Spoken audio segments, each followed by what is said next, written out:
नमस्कार दोस्तों, स्वागत है आपका। आज हम बात करेंगे हीरो मोटोकॉर्प की। सबसे पहले हम बात करें, कंपनी ने डिविडेंड दिया है। कंपनी ने 25 रुपये का एक डिविडेंड दिया है। उसके अलावा एक स्पेशल डिविडेंड दिया है, वो 10 रुपये का डिविडेंड है। कुल मिला के कंपनी ने 35 रुपीज़ का डिविडेंड दिया है अपने शेयर होल्डर्स को। उसके बाद अगर हम बात करें कंपनी की बैलेंस शीट की, तो आप देखेंगे कंपनी की टोटल इनकम। सबसे पहले कंपनी की जो टोटल इनकम है, तो दोस्तों यहाँ पर हम बात करें तो ये इस साल के Q4 की रिज़ल्ट है। ये हम बात करें Q3 की रिज़ल्ट है, और ये Q4 की रिज़ल्ट है जो पिछली साल मार्च को आए थे। तो हम बात करें सबसे पहले क्वार्टर टू क्वार्टर बेसिस, तो पिछले क्वार्टर की तुलना में हम देखेंगे कंपनी की इनकम है वो घटी है। यहाँ पे लगभग 10,000 थी, जो अभी 8,500 के आसपास हो गई है। लेकिन अगर पिछले साल की क्वार्टर की तुलना में देखें, 2020 के मार्च क्वार्टर की तुलना में, तो यह कंपनी की इनकम है उसमें ग्रोथ हुई है। और उसके बाद हम बात करें टोटल एक्सपेंसेस, जो टोटल खर्चे हैं कंपनी के, तो दोस्तों जो इस साल कंपनी ने अपने मार्च 2021 में लगभग 7,500 का खर्चा किया है, जो पिछले क्वार्टर में 8,500 के आसपास था, और पिछले साल ये लगभग 5700 था। तो हम कहेंगे कि इस बार कंपनी ने खर्चा ज़्यादा किया है पिछले साल मार्च क्वार्टर की तुलना में। यहाँ पे खर्चों में बढ़ोतरी हो गई है, क्योंकि पिछले साल 5.5 थे, जो अब की बार 7.5 हो गए।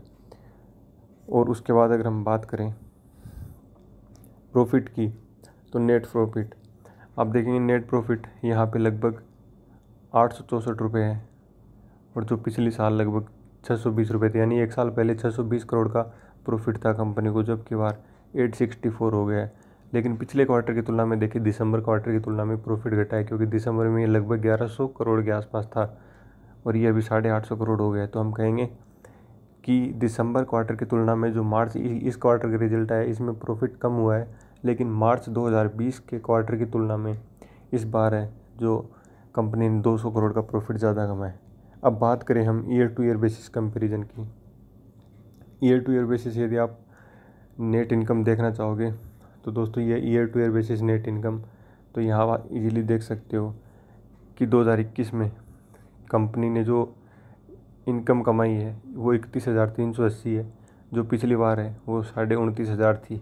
तो यहाँ पे नेट इनकम बढ़ी है। लेकिन दोस्तों उसके साथ ही कंपनी की नेट इनकम बढ़ने के साथ हम बात करें एक्सपेंसेस की, तो कंपनी के एक्सपेंसेस भी पिछली बार की तुलना में बढ़े हैं, क्योंकि पिछली बार ये लगभग 25,000 का कंपनी ने खर्चा किया था, जो अब की बार लगभग 27,500 का खर्चा हो गया है।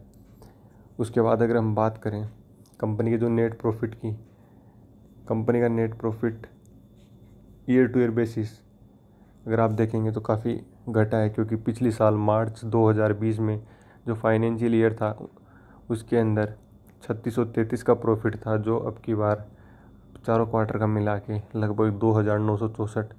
तो यहाँ पे आप देख सकते हैं लगभग 600 करोड़ के आसपास कंपनी का जो नेट प्रॉफिट है वो घटा है। तो कंपनी का overall year two year basis अगर हम देखेंगे तो प्रॉफिट में गिरावट देखने को मिली है, और दोस्तों ये गिरावट लगभग 11% की है।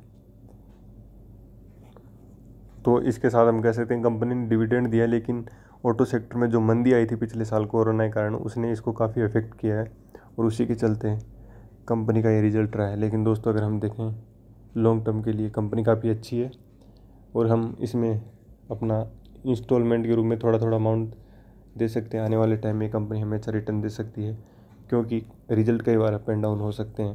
लेकिन जो कंपनी है, अगर वैल्यू कंपनी है, स्टॉक वैल्यू वाला है, तो हम उसमें इन्वेस्ट कर सकते हैं।